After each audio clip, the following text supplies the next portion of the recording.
Salut à tous, on se retrouve aujourd'hui pour l'épisode 1127 du Zap Image. Tout d'abord, je voulais souhaiter une bonne fête à tous les musulmans qui me regardent car aujourd'hui c'est l'Aïd, donc la fête du Ramadan, donc bonne fête à vous.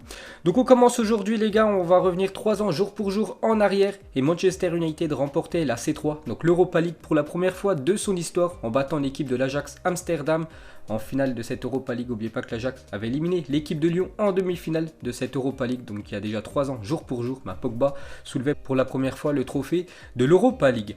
Ensuite, cette fois-ci, il y a 6 ans, jour pour jour, le Real Madrid remportait la décima, donc sa 10e Ligue des Champions remportée. Sergio Ramos avait égalisé à la dernière seconde avant que l'Atlético ne sombre en prolongation 4-1. Je me souviens très bien de ce match qui se déroulait au Portugal, donc l'Atlético menait 1-0 jusqu'à la 92e minute, donc ils étaient à 2 doigts de remporter leur première Ligue des Champions avant que Sergio Ramos sur un corner mette sa tête. Donc il y a 6 ans jour pour jour, SR4 égalisait à la 92e minute et 48 secondes et permettait au Real Madrid après prolongation de remporter sa 10e Ligue des Champions parce que l'Atlético après prolongation avait complètement sombré vu qu'ils avaient encaissé 3 buts et le Real Madrid avait remporté cette 10e Ligue des Champions.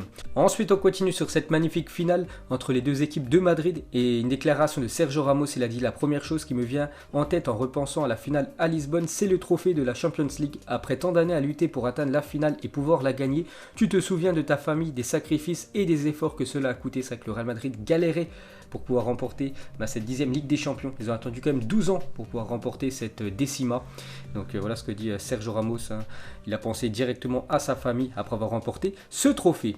Ensuite, cette fois-ci, une déclaration de Luka Modric. C'est lui qui a tiré le corner victorieux pour la tête de Sergio Ramos dans les dernières secondes du match. Il a dit: nous avions beaucoup pratiqué ce corner durant la saison. Nous en avions mis un lors du match précédent contre le Bayern Munich et certains matchs de Liga. C'était important de mettre une bonne balle. Mais ensuite, Sergio a mis un beau coup de tête et le tir était parfait. Et Thibaut Courtois n'a rien pu faire.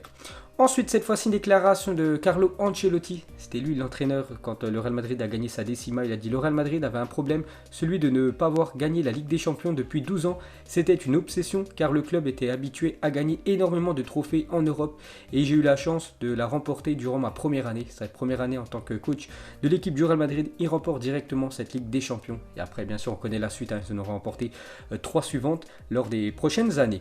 Et pour finir avec l'entraîneur italien, cette fois-ci parle de Sergio Ramos. A une qualité fantastique, elle n'est ni tactique ni technique, c'est son caractère et sa personnalité pour motiver tous ses coéquipiers. Il répondait toujours présent lors des matchs importants et lors des moments clés durant les rencontres. C'est vrai que Sergio Ramos, les gars, pour moi c'est l'un peut-être le meilleur défenseur de l'histoire du football et il répond quand même très souvent lors des grands rendez-vous. Ensuite, direction l'Allemagne, on va parler des résultats de la 27e journée qui avait lieu hier. On commence avec le Bayern Munich, donc l'équipe leader qui recevait l'équipe de Francfort. Il y a eu 7 buts dans la rencontre parce que le Bayern Munich s'est imposé 5-2 à domicile. Donc bien sûr le match est à huis clos.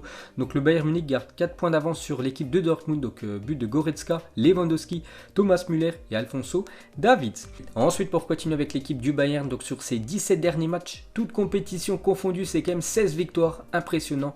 Un match nul, 0 défaite. Donc l'équipe en grande forme actuellement, l'équipe du Bayern Munich. Donc on verra ce que ça va donner pour la fin du championnat allemand et surtout la reprise de la LDC au mois d'août. Ensuite, cette fois-ci, on va parler de Thomas Müller qui a été buteur hier, mais aussi passeur. Il a quand même claqué sa 20e passe décisive de la saison, toute compétition confondue. Magnifique joueur et ça fait pas mal d'années quand même qu'il est dans cette équipe du Bayern Munich. À chaque fois, il répond présent. Et pour finir avec l'équipe de Munich, donc quel crack ce jeune Canadien, Alphonso Davids, qui a actuellement 19 ans, donc buteur et passeur hier contre l'équipe de Francfort. Ensuite, on va parler du dauphin du Bayern. C'est l'équipe du Borussia Dortmund qui se déplaçait du côté de Wolfsburg. Et nouvelle victoire pour le Borussia Dortmund 2-0. Donc Guerreiro et Hakimi ont été buteurs. Donc c'est les deux latéraux de l'équipe de Dortmund. Donc Dortmund s'impose sur la pelouse de Wolfsburg et recolle un point du Bayern. Bon, après le Bayern s'est imposé. Donc il y a 4 points d'écart entre les deux équipes. Donc beau succès pour l'équipe allemande. Donc on continue nous avec la pépite anglaise. Sancho est impliqué dans 30 buts cette saison en championnat. Donc regardez ses stats incroyables. Donc 16 buts et 14 passes décisives en championnat, c'est exceptionnel les stats de Jadon Sancho. Donc seul Messi et Ciro Immobile font mieux dans le top 5 européen. N'oubliez pas qu'il a seulement 20 ans, il a des stats incroyables.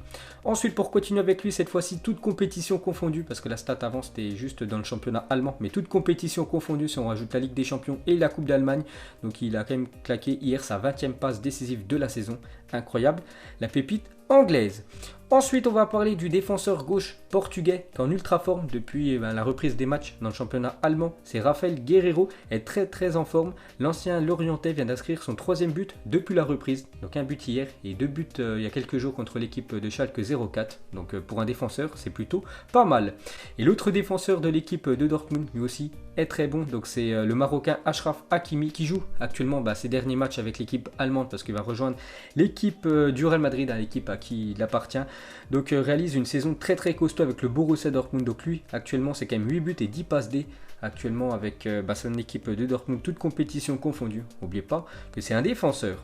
Ensuite, pour continuer avec le Borussia Dortmund et l'équipe du Bayern Munich, donc je vous ai dit, il y a 4 points d'écart, donc le Bayern 61 points, l'équipe de Dortmund 57 points, et mardi les gars à 18h30, c'est le choc, donc ne manquez pas le choc de Bundesliga entre le Borussia Dortmund et le Bayern Munich, mardi 26 mai à 18h30, donc je vais certainement sortir un petit débrief du match à la fin de la rencontre. Ensuite, on va parler du choc hier entre le Borussia Mönchengladbach et l'équipe du Bayer Leverkusen, et c'est Leverkusen qui est venu s'imposer 3-1 à l'extérieur. On peut voir les buteurs de la rencontre, on peut voir que l'ancien Guingampais Marcus Thuram a été buteur. Malheureusement, son équipe s'est inclinée 3-1 contre le Bayer Leverkusen, et grâce à cette victoire, le Bayer Leverkusen remonte à la 3e place derrière le Bayern et derrière Dortmund. Donc très belle opération pour Leverkusen. Ensuite, on va parler de la pépite allemande Kai Havertz qui a actuellement 20 ans, donc double buteur contre l'équipe du Borussia Mönchengladbach. Donc en Bundesliga, cette saison, c'est quand même 11 buts et 7 passes D pour le milieu offensif allemand.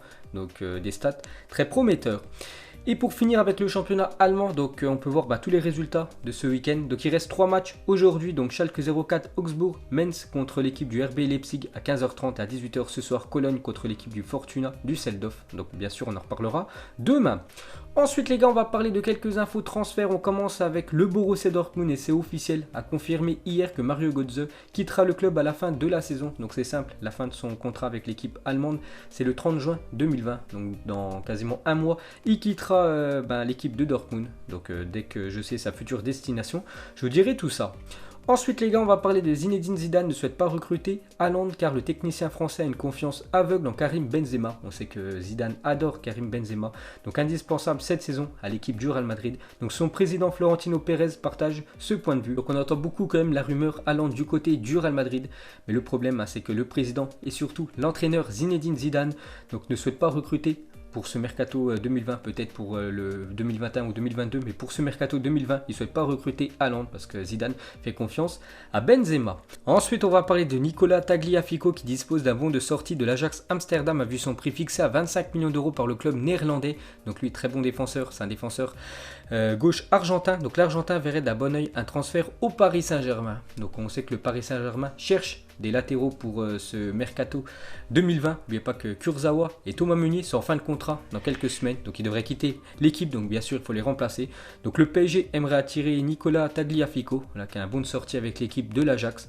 Donc Chelsea est également sur le coup, donc on verra ce que ça va donner dans les futures semaines. Et pour finir avec le Paris Saint-Germain, donc selon le Parisien, donc le journal, Timothy Castagne, 24 ans, un défenseur droit de l'équipe de l'Atalanta Bergame, serait dans le viseur du Paris Saint-Germain. Le club de la capitale devra débourser 25 millions d'euros pour s'offrir les services du Belge. Donc affaire à suivre. Ensuite, une déclaration de Islam Slimani, l'attaquant algérien de l'équipe de l'AS Monaco, donc il parle de son avenir, s'il va continuer en France ou quitter la Ligue 1 et aller à l'étranger. Non, le club ne m'a rien communiqué pour le moment et je trouve cela logique dans le contexte actuel. Personne ne peut prendre des décisions immédiates. En tout cas, mon contrat court encore jusqu'au 30 juin. Donc il ne sait toujours pas s'il va continuer avec l'équipe de l'AS Monaco ou pas. Donc il ne reste plus qu'un mois de contrat avec l'équipe française. Ensuite, une très bonne nouvelle pour le football espagnol. Donc le Premier ministre espagnol autorise la reprise du championnat espagnol à partir du 8 juin prochain. Donc on peut voir que ça fait la une des journaux espagnols, bien évidemment. La une journal Mundo Deportivo, c'est marqué oui à la Liga. Le gouvernement donne le feu vert pour le retour du football professionnel. Le défi, terminer les 11 dernières journées, parce qu'il reste quand même 11 journées dans le championnat espagnol. Donc en 5 semaines, donc ça va jouer quasiment tous les 3 jours. Et on peut voir aussi que ça fait la une journal sport en Espagne aujourd'hui. Donc la Liga revient. Le gouvernement annonce que la Liga est autorisée à revenir la semaine du 8 juin. Elle décidera de la date exacte et du calendrier la semaine prochaine. Donc le premier match devrait être le derby opposant le Betis Séville au FC Séville, donc le derby sévillan. Le vendredi 12 juin, le calendrier sera envoyé au club prochainement. Donc très bonne nouvelle, le football espagnol va reprendre. Ensuite, cette fois-ci, regardez la une journal d'équipes en ce dimanche et ça parle de la reprise de tous les championnats à part le championnat français où c'est fini. Donc la Bundesliga dispute ce week-end sa deuxième journée de reprise et la Liga a obtenu hier le feu vert des autorités espagnoles pour terminer sa saison à partir du 12 juin. Seule la France parmi les 5 grands championnats risque de rester à l'arrêt. Donc c'est peut-être le gouvernement français a pris la décision trop rapidement d'arrêter le championnat de Ligue 1. Ensuite, pour continuer avec le championnat français, donc la saison 2020-2021, donc la prochaine saison de Ligue 1 démarrera le 22 août prochain. Donc normalement ça débute toujours début août, donc toujours aux alentours du 5 ou 6 août. Donc cette fois-ci ça démarrera le 22 août, la prochaine saison de Ligue 1. Donc la LFP souhaite reprendre la Ligue 1 le 23 août et la Ligue 2 le 22 août. Donc la Ligue 2 et la Ligue 1, donc il y aura un jour d'intervalle. Donc l'UEFA qui se réunira le 17 juin prochain devront valider ces dates. Mais normalement voilà, ça devrait être ça, les dates définitives du commencement du prochain championnat. Ensuite, cette fois-ci, regardez les dates envisagées pour les finales des 2 coupes nationales là, qui pourraient avoir lieu parce que le championnat français est actuellement fini, mais les coupes nationales, donc la finale de la Coupe de France et la finale de la Coupe de la Ligue pourraient avoir lieu. Donc le 1er août, donc il pourrait avoir lieu la finale de la Coupe de la Ligue entre le Paris Saint-Germain et l'équipe de Lyon, et 7 jours plus tard, le 8 août, la finale de Coupe de France entre le Paris Saint-Germain et l'AS Saint-Étienne. Ensuite, on va parler de Laurent Blanc s'est rapproché du super agent portugais Jorge Mendes pour que ce dernier lui trouve un club. Pour rappel, cela fait 4 ans que le champion du monde 98 n'a pas entraîné. Donc sa dernière équipe, c'est simple, c'était l'équipe du Paris Saint-Germain. Et depuis, c'est le néant total pour Laurent Blanc.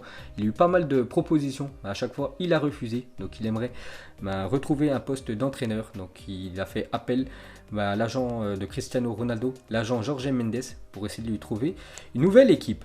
Ensuite, pour continuer avec Cristiano Ronaldo, une petite photo de lui actuellement à Turin avec sa famille, donc sa copine et ses 4 enfants. Donc tout se passe bien actuellement pour Cristiano Ronaldo, en espérant que le championnat de Serie A reprenne très prochainement. Ensuite, regardez les joueurs avec le plus de buts et de passes décisives dans l'histoire de la Ligue des Champions. Et dans ce top 4, il y a quand même 3 joueurs qui ont évolué ou qui évoluent actuellement avec l'équipe du Real Madrid. Donc en première position, sans surprise, c'est Cristiano Ronaldo, le meilleur joueur de l'histoire quand même de la LDC, 129 buts et 40 passes décisives en 173 matchs, incroyable. Deuxième, Lionel Messi. Troisième, Karim Benzema. Et quatrième, l'attaquant espagnol Raúl. Ensuite, une déclaration de Scolari, ancien sélectionneur brésilien. Il a quand même remporté avec cette équipe de la Seleção la Coupe du Monde 2002. Il a dit un jour: je suis entré dans le vestiaire pour parler de tactique, m'envoyant Ronaldo, Kaka, Adriano, Roberto Carlos et Cafu face à moi. Je leur ai juste dit: entrez sur le terrain et soyez vous-même. Je vous préviendrai si je fais des changements. Avec tant de talent, même pas besoin de parler de tactique avec tous ces genres monstrueux. Là, tu laisses faire leur génie sur le terrain et bien sûr, ça va faire la différence. Et pour finir ce Zap Image, pas de question de fin aujourd'hui, une annonce FAQ. Donc mettez-moi en commentaire, les gars, des questions sur ce que vous voulez et je répondrai avec mon frère. Je vous sortirai ça dans la semaine. Donc voilà, les gars, la fin de ce Zap Image 1127. Donc si ça vous a plu, un petit like et je vous ferai l'épisode 1128 demain. Donc moi, je vous laisse et je vous dis à la prochaine, comme d'habitude. Ciao à tous!